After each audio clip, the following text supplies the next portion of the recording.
Good morning, everybody. Natalie coming to that. Spirit and coffee. Got my coffee here. Yum, yum, yum, yum. Ah, slurpy, slurpy. Anyway, that's a sign of respect in some countries when you slurp your stuff. Good job. Okay, let's get started. Ah. Okay, so I actually got up and got ready today. Congratulations to me. I typically just roll out of bed and do these things. But today I got ready. I was very happy because for the first time in a long time, I got to pick up weights. Ah, I love to lift heavy, and I finally got to pick up weights. Oof, felt so good. Felt really, really good to be able to work out the way that I normally do. And it was awesome. So there you go. Um, Super excited about that. Okay, so wanted to get into the this book, the Quantum Integral Medicine, and just read a little bit from there. If you guys have anything, questions, comments, concerns, or if you want to engage or say anything, please let me know. Good morning, Mario. I always love to hear from you guys, what you guys have to say, what your insights are, because it just makes for a meaningful conversation. Good morning, Dylan. How are you? Okay, let's just go ahead and keep going. So, creative thinking, everyone has the ability to think creatively. It just needs to be cultivated and encouraged to allow for the expansion of worldviews and a better understanding of the limitations of rational thought. In other words, mental models based on a linear, deterministic viewpoint need to be expanded to include models that embrace nonlinear and quantum thinking. There are many ways to accomplish this. Some say that in order to keep fresh and not become a victim of rigid thinking, one should make a major career change every 10 years or so. Business consultants believes that it is the responsibility of leadership to help others actualize their creative potential. And I love this, right? Because the creative potential is sort of what's needed right now. We need to be able to. Oh, it's afternoon where you are. Where are you, Mario? Oh, yeah, you're in the. Tell me, remind me again where you are. Bless you from Georgian Bay, Western Australia, England. Ooh, my niece does a very good accent. I don't. I can't, but it's beautiful. I love accents. I have a New Mexican accent, which is good morning, Doreen. How are you? Morning, Dylan. My New Mexican accent. Sometimes I'm like, oh, it's very like, oh, I don't know. That's okay. Maybe other people like it. I'm not a fan of my accent, but okay. Anywho, keep going. Um, so being able to expand our worldviews, what does that mean? Excuse me.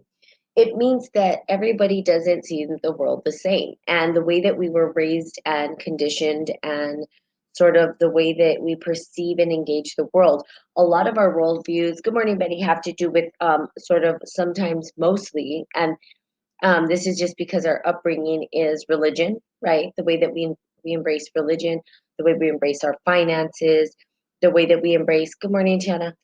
So, top of the morning, yes, to you. Thank you, Betty. Worldviews are interesting. So we have, so basically there's like a Western and Eastern thought, right? People typically will put it in these two boxes, but there's more than that.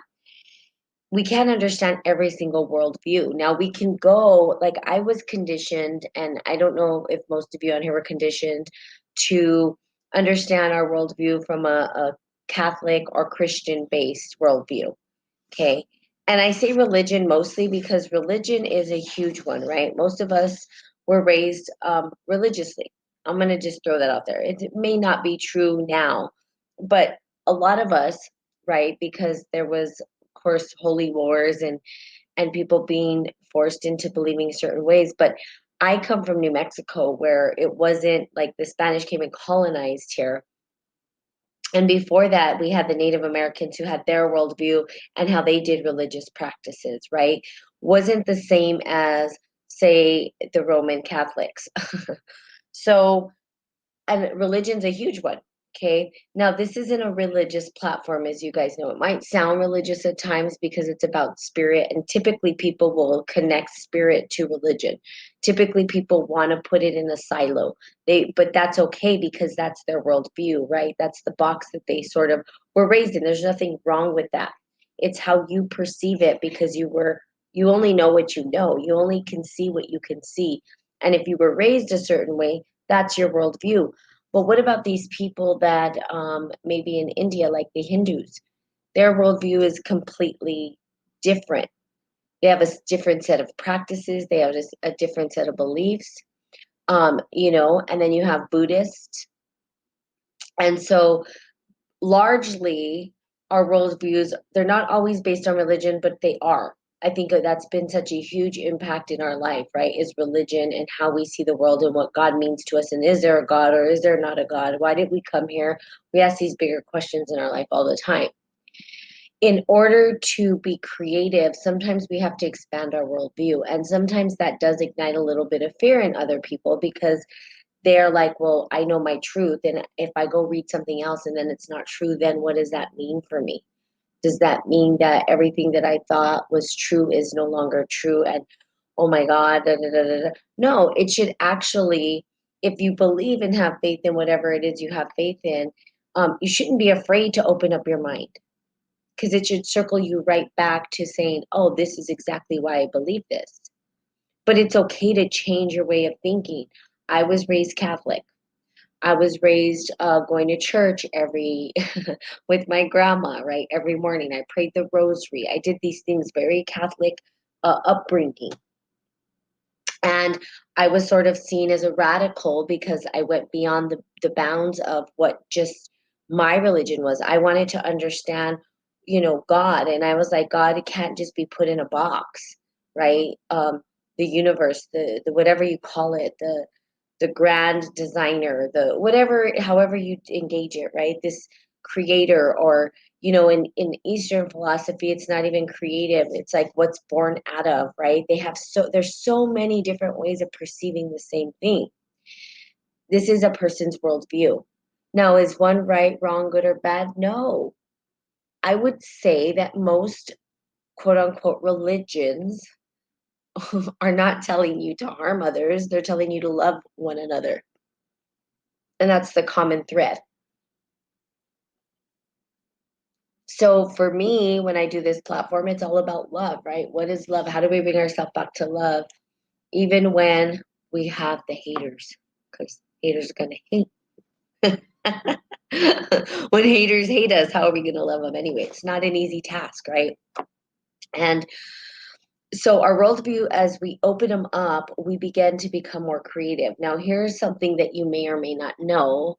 The individuals on here. Good morning, Amy. Good morning, Jade, Mom. Good morning, Six Beautiful Chaos. Good morning, 307 to 8675309. Good morning. Who else is on here? Oh, good morning, Tony. I think I said good morning to Tony. Malik, good morning. Okay, so the I was like, what is I talking about? Okay, worldviews. Most people don't know this, but like last night I was watching about Da Vinci, and I love Da Vinci. Da Vinci, I don't know. I feel like I haven't heard any like bad things about Da Vinci. I don't know if he was a weirdo. Maybe he was. I don't know. But from what I do know and what I have read about the man, is that he was a genius. He sort of like engaged life from all perspectives, and it's pretty cool how he was able to create things that were ahead of his time. And Da Vinci is just kind of this really amazing character that we see throughout, in our history books. Now, Da Vinci made, I mean, I saw some of his stuff, right? I went to one of the museums when I was in Barcelona. They had this traveling museum for him, show, I mean, and it showed his journals. It showed the art he did. And really, he read the Mahabharata, the Ramayana. Now, if you guys don't know what that is, that's Hindu, right? It's the Hindu text. And they people tend to talk about it, especially Einstein. When we look at all the great people, they weren't pigeonholed into one way of seeing the world.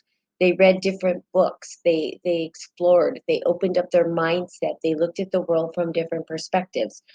And that's really how we tap into our creative mind.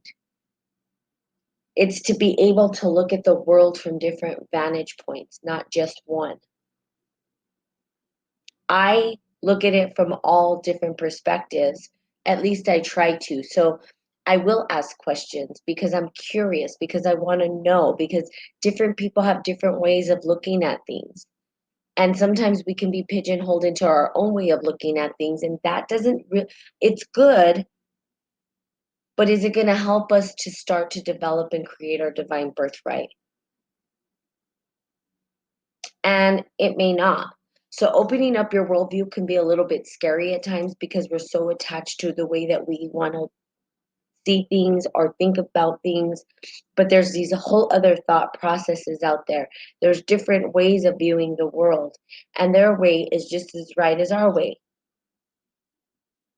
And sometimes it adds a little bit more flavor, so you can see it, like maybe you're adding some I don't know, cayenne pepper and saffron and some turmeric and I don't know, ghost peppers and jalapenos and chili, and you're sort of doing this goulash of different perspectives, and then somehow everything seems to like interconnect and interlock, and then you have this broader perspective and you're able to create something greater. It's sort of beautiful how it unfolds when you're able to connect, when you can connect the dot from one idea to the other, and your brain is just wired, and you're like, oh, I can see how this and this and this and this and this connect, and now I can create something that looks different. There's nothing new under the sun, right? Everything that we could possibly have, but we can mold it into something that looks different, right? If we're all humans, we all look different. We all have our unique fingerprint, and that's what it's about. How do we create and leave our great fingerprint on the world? It's going to look different for everybody, vastly different for everybody. And now I think we're at a time where it's even important that we leave our fingerprint, because right now is the time where we're resetting everything. Everything's being reset so that we can then say, okay, here's what we want to create. I really feel that there's sort of this closing ceremony that needs to happen, because a lot of grieving has happened during this sort of chaotic whirlwind tower event that's been going on. And I think slowly healing is going to start to happen with people. So it's going to take time. It's going to be time. But in that healing process, we can start to integrate new worldviews. We're being forced into a whole new worldview right now. This is a whole new worldview for everybody at this point.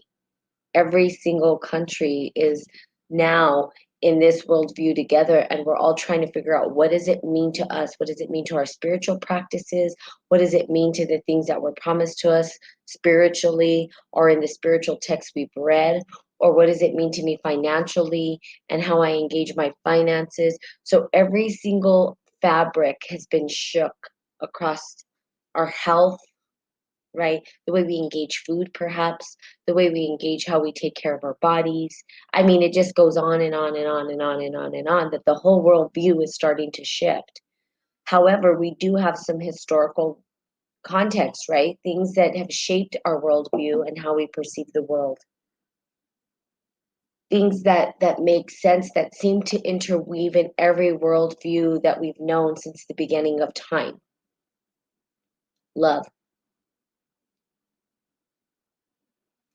Love has been weaved in every time. You can't get rid of it. It's not there to get rid of.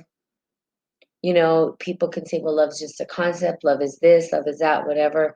In my worldview, love is all there is. And when we can bring ourselves back to love, we sort of find this harmony and peace within us internally. And then we are able to share that with others. And the creative expression to get us back to love is uniquely different for each individual. Sometimes people paint to bring themselves back to love, but that art expression is the beauty that we get to see with our own eyes. Maybe it's music, maybe it's composition of musical notes and tones. harmonies that bring us back to love. I don't know what I would have done without music my whole life. I don't know how you guys feel about that. Good morning, Wise Monkey. Good morning, Jimmy. There's this beautiful notes and melodies. And when I was little, I always listened to music. I loved music. I can hear the harmonies and it was this artwork put into this song or this vibrational frequency that just made sense. But that was somebody expressing their love and their worldview. All we need is love. The Beatles song, Love is All We Need. Yes. But to bring ourselves back to that, look at the whirlwind. It's kind of funny. And I think I want to do, maybe I'll do a little like video clip of all the craziness that I went through. But you guys were part of with me through this chaos. And you saw me go through, you guys have seen me go through my patterns, right? Which is awesome. I do this on purpose, right? I'm authentic and vulnerable and I throw myself out there on purpose. I do it because I want you guys to understand that we are human and everybody goes through crap. I go through crap, you go through crap, everybody suffers. We cannot escape the suffering. And in the suffering, where there's these ebbs and flows, you can see that I've gone through this sort of mental craziness. And that's okay. I'm okay with sharing it. Why? Because I'm going to tell you that every time I go through some kind of an event, I always come back to love. Is it always easy? No. Do I go off my rocker a little bit? Sure. I'll take the left field, the right field until I find my way back to my harmony, peace, and tranquility. And then once I'm there, I'm able to create something new. But I don't discredit the murk and all of the sadness and the hurt. I don't discredit whatever was said or expressed at the moment I was feeling it. Why? Because it's important for us to be able to do that, to communicate and express. How does that work in a worldview? It allows us to get out what's inside of us, the fear, the hurt, all that, to spew it out, bring ourselves back to harmony, and then take in new information. If you're stuffed with information that you can't get out, how can you accept new information or new worldviews? Again, remember, it's about looking at the world from different perspectives. I don't have the answers. I don't know anything. I've been asking questions too. How are people engaging in this situation?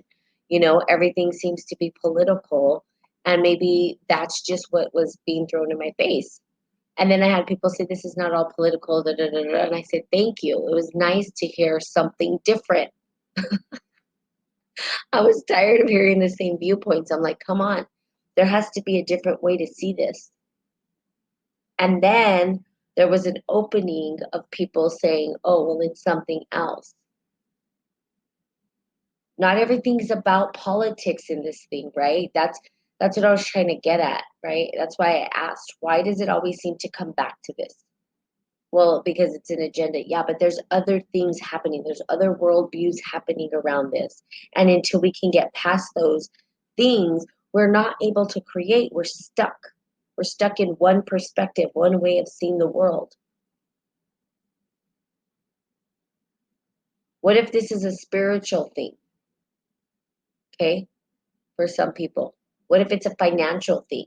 Here, everything's spirit. I always say spirit, mind, body. Everything starts with the spirit. That's what Spirit and Coffee is about. The spirit first, always. The politics piece is more of the mind and body. The spirit's not political.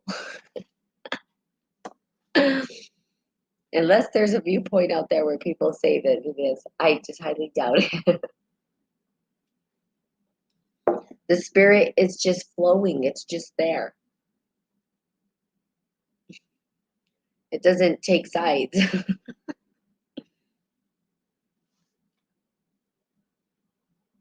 But it's there to choose. You can choose it. So how do we get out of the murk of making all this political and all this and bringing ourselves back to love? Okay.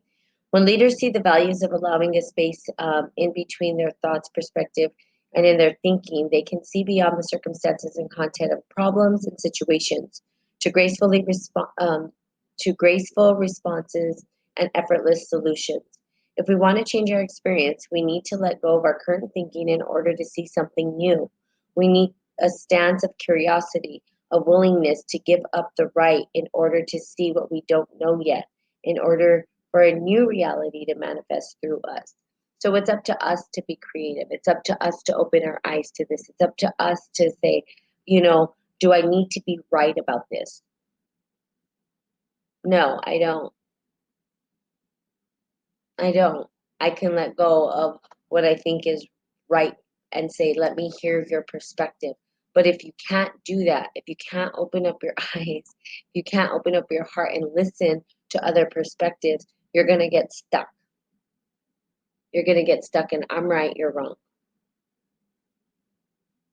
And it doesn't allow for an opening or new thoughts or new ways of re sort of like recalibrating the information in your brain so that you can then co-create something different. Let's see. Others in business world also recognize this need. One company executive says that when he designed a team, he gets bogged down. He will do something different, like take an entire group to the movies. The tension begins to dissipate. Within days, the ideas start flowing.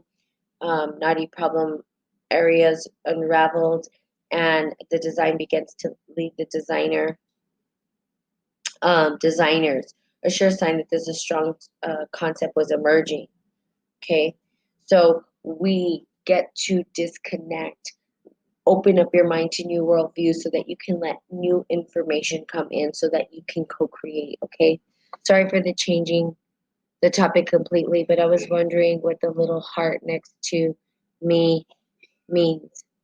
I had 0 last time, and now I have 9, and I haven't done anything. First time using this app. Sorry. Oh, I don't know, Mario. Um, Believe it or not, it's okay if you change subjects. I always change subjects. I'm all over the place sometimes. Good morning, Artie from London. I think the heart, I thought you guys were the ones to do the hearts. I didn't know. I actually never really learned how to use Podbean. I just sort of know how to do the live videos or the live feed. And I just got on here and never really learned it. Kind of, I know. I kind of just do this because I love doing it, and I don't I never did research on it. There are things I throw myself into the pool with, and this is one of them. I'm thinking that. Good morning, Suze. How are you? I'm thinking that the heart next to you. I thought you did hearts, but maybe it's for how long you listen. You get a heart and a medal. Thanks for asking. Maybe someone on this platform knows. Does anybody else on Podbean know when Mario has a heart and a 9 next to him? So I do 2 live things, not sure. I do 2 live things. I do a Facebook Live and I do a Podbean. So I'm on Facebook as well, where you could see my face, my big old face if you want. Uh, let's see. I started reading the Four Agreements, and by page 5, oh yeah, that's such a great book. You know, I suggested it. I've read it many times. It's really a good book. There's a couple of things that I've talked about though that are a little bit backwards in esoteric thinking. Not sure why, but I would love to talk to him about it. He's a friend. Yeah, he's actually a friend of my friends. So maybe one day I'll be able to be like, look, I have a question about this. um, which is cool. But yes, it's a really good book. The Tree of Knowledge or the Voice of Knowledge is another good one. The Tree of Knowledge. Okay.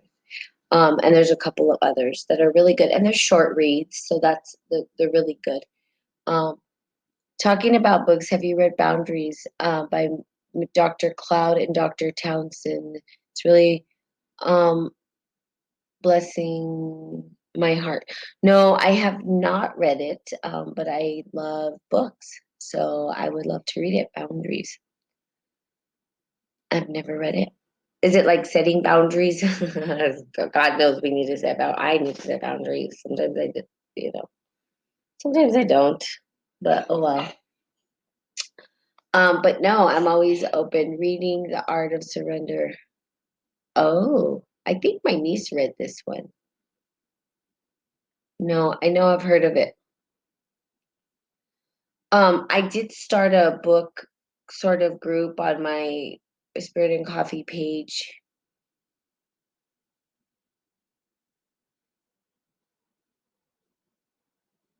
on H. Yeah, I think that those books are absolutely I think it's cool. If you guys have book ideas, please send them to me. You can send them to spiritandbrew@gmail.com. Um, Beautiful Outlaw.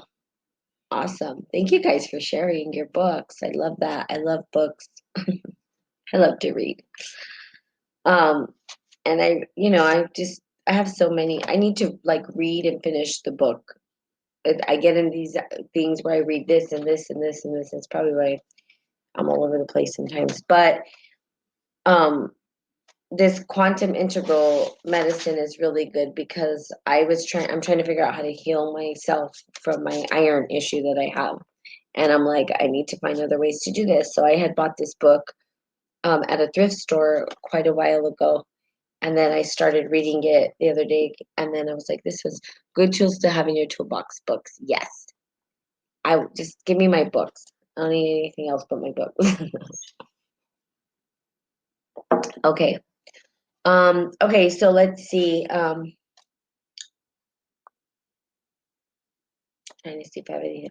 Okay, the comic actor John Cleese, who achieved fame as a member of the Monty Python comedian group, has also produced business training films. In them, he parodies the mindset of logical thinking that he feels inhibits many companies from growing and prospering. Here are some of his suggestions about how to best stamp out creativity in an organization. And this is just for your life. If you thought of your life as an organization, which it is, because you have all these different, facets. You have your finances, your daily routines, you have your work, you have all these different things that you need to interconnect. And if you thought about it like I'm the administrator of my life, how does this look? It's still relevant to your life, I promise. One always behaves as though there's a war on. Um, Two, strangle curiosity at birth, it may spread. Three, open all meetings by reciting the magic mantra. The problem has not yet been born that cannot be cracked with more data and newer technology. Four, defend your preconceptions with your life. Five, if you spot a colleague engaging in unfamiliar activities such as wandering out loud or gazing thoughtfully into space, poke them with a sharp stick and accuse them of wasting time. Finally, six, make the questioning of deadlines capital offense. If you're in the state which does not allow capital punishment, relocate to Texas. So this is all joking, right? This is all the jokes that he has around it. Okay, creative quantum thinking can and should permeate all fields and disciplines, including medicine, government, sports, and education. It's a process that works and fits and starts. Yet it is something we are all capable of doing. In fact, some of the most creative people say the reason that they're so creative is that they strive for quantity of ideas, knowing that they will have more bad ideas than good ones. They're not afraid to have bad ideas and are more willing then to throw the bad ones away. This is important, and I want to talk about this really quickly before I go. The the bad ideas. Oh, I think. Okay, something's going on. Bad ideas. There's more bad ideas than good ideas. When we are in the flow, it's good for us to throw out the bad ideas and keep the good ideas. But if we get stuck on one pigeonholed on one idea, we're not really in a creative thought process.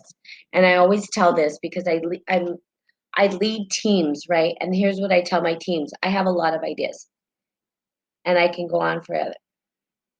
I can talk, and throw ideas out there, but that doesn't mean I have the best idea. And I'm willing to just let go of all of my ideas for something that's better. That's critical. And for me, I'd rather do that. Thanks for the podcast. God bless you. So I have to go now, but I'll try to get some time. Yes, sounds good, Mario. And thank you very much. And have a fantastic day, and God bless you very much. And I'm about to end this as well. So be able, and I think this is something that we could talk about now, to throw out ideas that are no good. We get so attached to our ideas. It's like, no, I know this is gonna. I'm like, oh, maybe that's not the best way to do it. That's okay. But I have a ton of ideas, and maybe you have the best idea. Maybe I can grow upon that best idea, and maybe we can tweak it, and then it becomes an even better idea. And way to engage things. But we can't do that if we're stuck on our worldview, and we have to be right about the way things are. So open up your mindset a little bit, okay? All right, there you have it. So I love you guys. Salud to you. Cheers. I will see you guys tomorrow. And I am so happy I got to lift weights yesterday. Felt so good. Okay, so stay healthy, stay strong, get out there, and I love you guys. And have a great day. And we'll see you guys tomorrow. Bye bye.